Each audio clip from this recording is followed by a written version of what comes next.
Ang makikipagpalitan ng bahay sa ibang bansa para ipakilala ang ating kultura.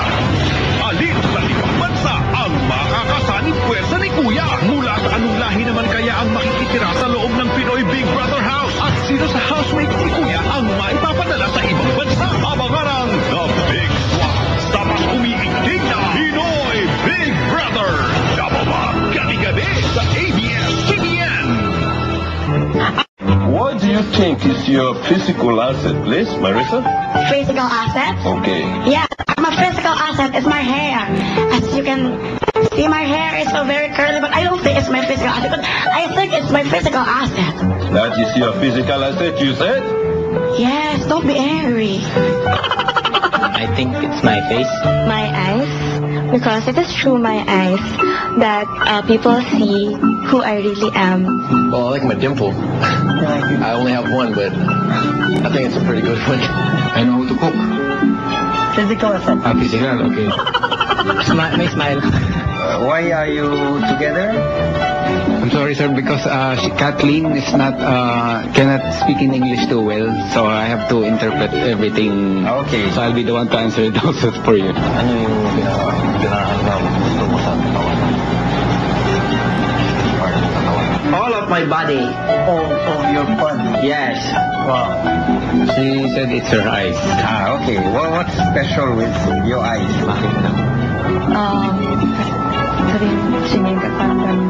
You have a long eye? Yes, it's kind of like a Chinese almond type, like she said. Okay.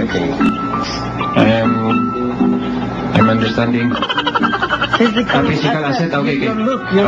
Are you? What do you say is best? My best? Yeah. Okay, my face. Eyes, actually. Okay. They said it's beautiful and it's always smiling. I like my butt and my lips because even though I didn't have the nice teeth, but I have a nice lips. Okay. I love to develop my shoulders. Yeah. I have expressive eyes. Yeah, I don't know why. I know to.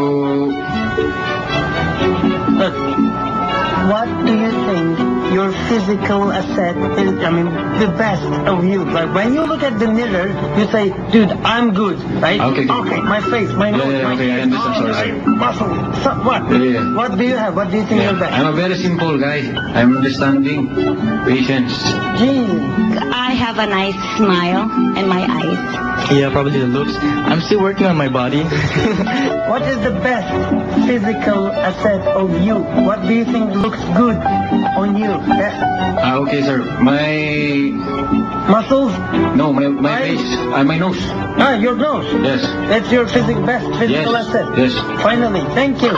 What makes you a talentful person? That's a very interesting question.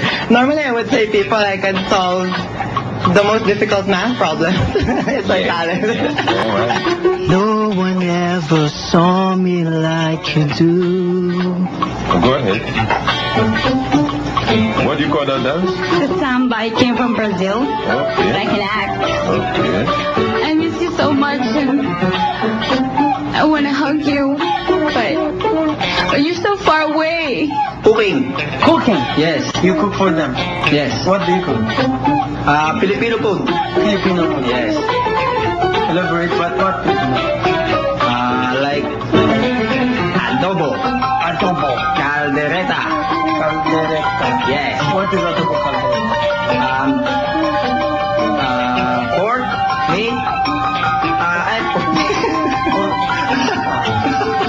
Ang bayan kong Pilipinas. Forgot the lyrics, I'm sorry. I love to sing, but I think some songs, I don't love some songs. So, I love dancing.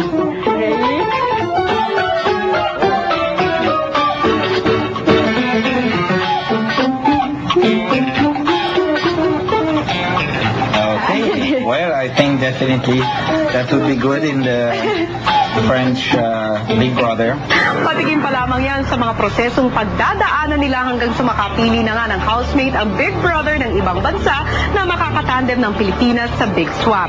Pero bukod sa Big Swap, isang big violation naman ang muling nagawa ng isang housemate. Ilang beses na nga siyang pinaalalahanan at binigyan ng pagkakataon pero inulit pa rin niya ang isang napakatinding violation. At dahil dito, humantong nga si Kuya na i-force evict ang isa sa kanyang mga housemates. Kung sino siya, narito po.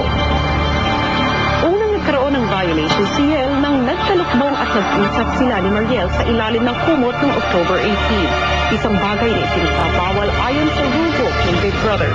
At nitong nakaraang linggo, isang mabigat na violation ang muling nagawa ni Yel at Mariel na humantong sa pagpataw sa kanila ng automatic nomination. Tapos sabi nga ni Mariel, oo nga, sabi niya, pero although hindi ko siya binoboa, sabi talaga ni Mariel. At kahapon, sa gitna ng pagsasagawa ng kanilang bibika, Wala ka nang paglalandian. Wala na, alam. Diyan ka na lang. Correct. Parang, pero guys, ganito na lang. So, Nakakalasing. di ba, may eviction. Baligo ka? Uy, bakit? May kilig-kilig. Parang out Para if ever mabigyan ng 24 hours na, siya yung lilipat, di ba? At least, gagawa natin ang si Cathy. Gagawa natin ang paraan.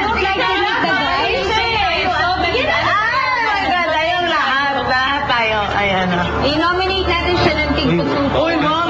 I-nominate natin siya ng tig-tututo. Uy, ma'am!